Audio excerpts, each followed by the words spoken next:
Welcome to the Tech Egg. Don't get scrambled. Enjoy the video. You start by making sure your system is ready. Update the NVIDIA or AMD driver and close overlays so the game cannot lock the renderer.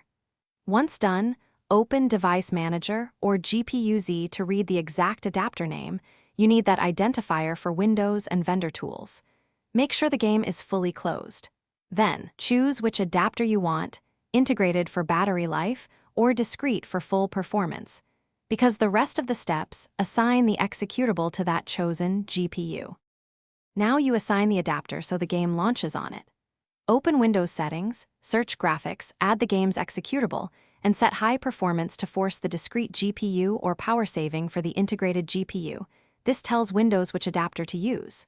Alternatively, open NVIDIA Control Panel or AMD Radeon software, find Program Settings, add the God of War executable, and select the preferred GPU.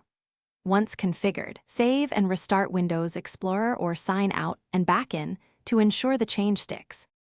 Finish by launching God of War Ragnarok and verifying the active adapter with MSI Afterburner, Task Manager Performance tab, or GPU-Z.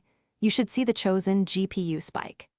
If the wrong adapter is still used, make sure you pointed to the correct executable path and that vendor overrides aren't conflicting.